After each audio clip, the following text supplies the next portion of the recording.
60 Minutes Rewind.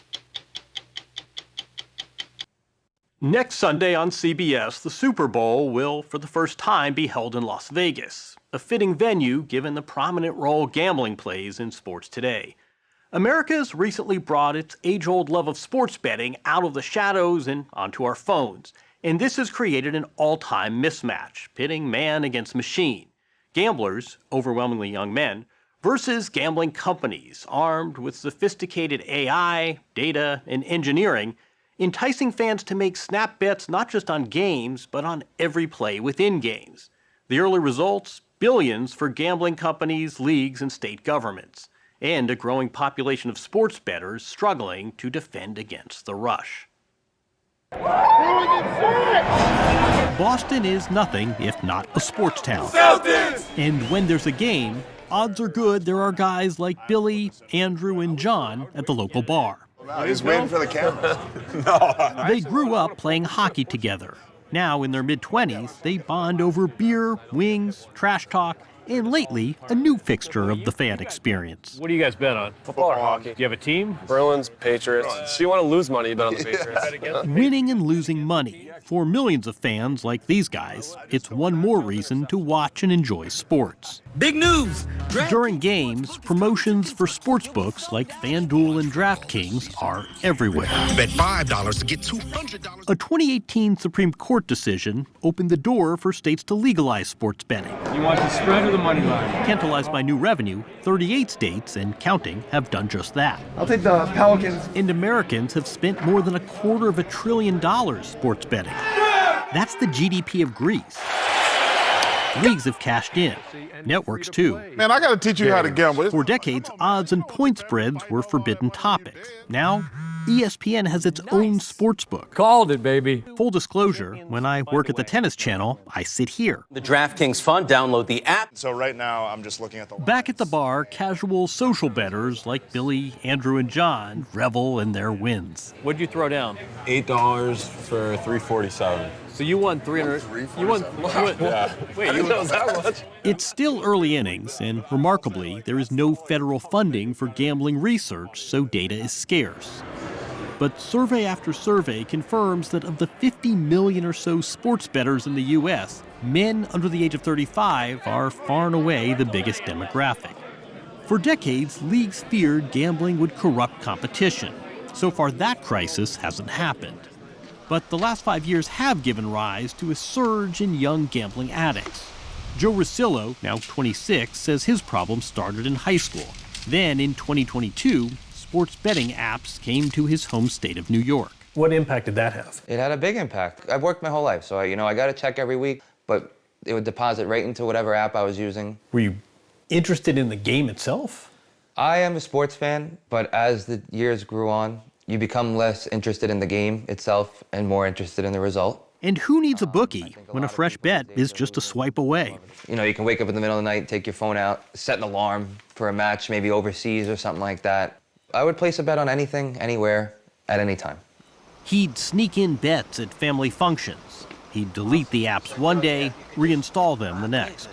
To help get clean, a tech downgrade. This is the phone I use on a daily basis. You can't gamble on this phone. Say, not too many apps on that phone, huh? No. I think people who aren't familiar might think of the typical gambling addict as, the middle-aged guy in a windbreaker who's betting his retirement savings. It's more prominent in the younger generation, I think, than ever. The sports books and the commercials and the leagues themselves are making it look so cool to gamble and risk your money. There are distinct signs of trouble. According to a Siena College poll, which we can report for the first time now, of the young men wagering online, nearly half feel they're betting more than they should. In the 5 years since New Jersey legalized online sports gambling, calls to the state's problem gambling helpline nearly tripled. The largest caller demographic, 25 to 34. This is a public health emergency happening, and we're not talking about it yet. Harry Levant is a gambling addiction therapist and leading voice on the public health impacts of online sports betting. A decade ago, Levant was a trial lawyer whose gambling addiction was so fierce he used client money to fuel his habit, leading to his disbarment. In his current career, he's noticed today's desperate gambler looks and acts a lot different. I have patients who gamble in the shower. I have patients who gamble before they get out of bed in the morning. I have patients who gamble while they are driving. There are no guardrails. We scientifically know the human brain, the risk-reward system for a young man, isn't fully formulated until you're 25. Where are the young men getting the money to gamble like this? I have patients, some of whom are college students, who have gambled federal student loan money. I have young patients who have gambled away inheritances. Levant showed us what gambling today entails. It was an NFL Sunday, though on DraftKings, the betting options extended far beyond football. Soccer, basketball, hockey, motorsports, rugby, volleyball. And there was tennis. Pedro Rodenas playing Alfredo Perez in a challenger qualifying match in Charlottesville.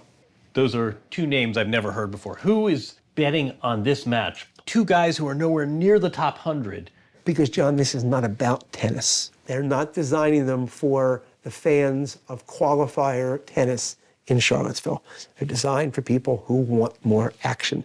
The opportunities for action are literally limitless. Live in-game micro-betting allows users to wager on every pitch, serve, and snap. But if you come down here, you can bet on the current drive of the Green Bay Packers. Will it be a punt, a touchdown, a turnover, or a field goal? Using algorithms powered by AI, DraftKings refreshes the odds constantly. The common fan can't possibly calculate whether it's a good bet or a bad bet, much less in real time. Where are these numbers coming from? How do they know what the odds of Green Bay losing a fumble are? We don't know that. They have access to all of the stats combined with artificial intelligence and the ability to predict what will draw the action in. The story will continue after this. Matt Zarb's cousin is a leading gambling reformer in the UK. He is also a recovering gambling addict. I would say understand what the nature of these companies really is. They are big data companies that are extractive. Zarb's cousin successfully lobbied for stricter gambling regulations in Britain, limiting how betting companies advertise and how much gamblers can wager. He says the UK, where gambling's been legal for decades, offers a sobering glimpse into what he believes is a crisis headed straight toward the US. There's lots of opportunities to gamble in Britain. You assume it's safe. You don't realise how easy it is to get addicted to that stuff. Addiction is intensified, he says, by how much the gambling companies know about each user. This is just for one. Recently, Zarb's cousin was able to use Britain's public information laws to access data the betting company Flutter, owner of FanDuel, had on a UK customer. That data was used to tailor offers and push notifications to keep the guy in action. What'd you learn? So about 93 different data points they had on this individual were when they bet, what offers worked, what inducements worked. On this particular one, he played slots for 3 to 4 days straight. They knew the life stage, the customer life stage he was at, so win back, they described it. So people that have given up gambling for a while and they're trying to get them to come back. There's also like 2,514 deposits in a year, which is about 7 a day. So these gambling companies that know when we're most impetuous, that there's reams and reams of data on us. What kind of match is that for the adolescent male? It's not a fair, exactly, it's not a fair wager.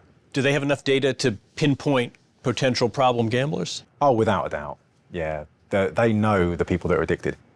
Flutter insisted to us that the company does take steps to protect their term vulnerable customers, sometimes banning them outright. The two largest sportsbooks in the U.S., DraftKings and FanDuel, said the same, though declined to provide specific instances when they've done so. We had arranged to speak to DraftKings about all this, but abruptly they pulled out of our scheduled on-camera interview. So we came to Washington, D.C. to meet Bill Miller, president of the gambling industry's chief trade group, the American Gaming Association. Take out our phone, 24 hours a day, few swipes. How do you reconcile that with the fact that this entertainment has the potential to addict users? Yeah, the addiction element of are people addicted to their phones, which is kind of a common phrase. I don't believe that there is an addiction to mobile betting any more than there is an addiction to utilization of your phone for any other reason. You don't think adding a layer of betting makes the phone more addictive than just tooling around Instagram? No. Every clinician we've spoken to has said we're noticing a rise in problem gambling. There are a lot more problem gamblers now by every metric than there were pre-2018. I would concede to the fact that there are more known people with gambling problems because we in the gambling industry are flagging those people.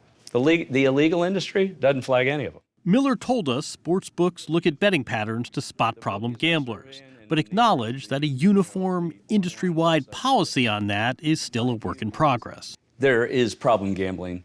It is a real problem.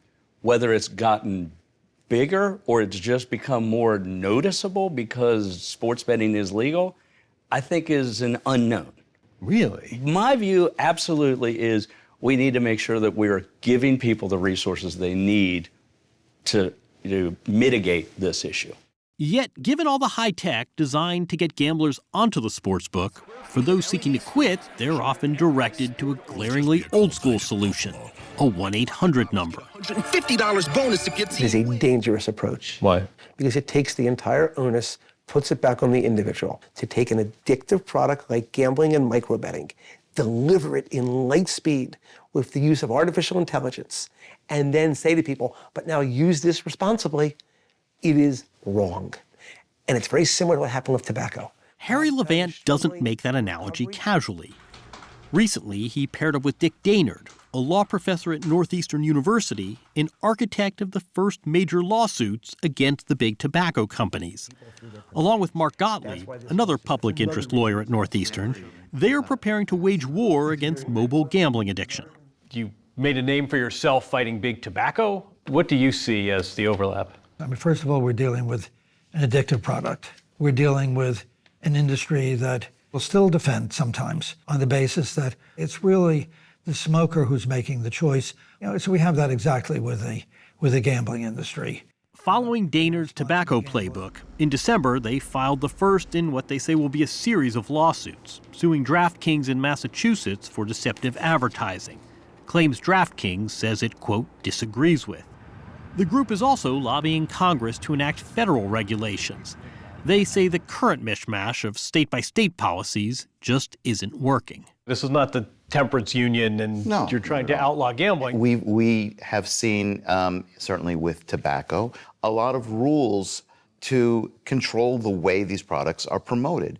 And we'd like to see that with these products as well. Right now, it's sometimes described as the Wild West, right? Because there's almost no controls at all.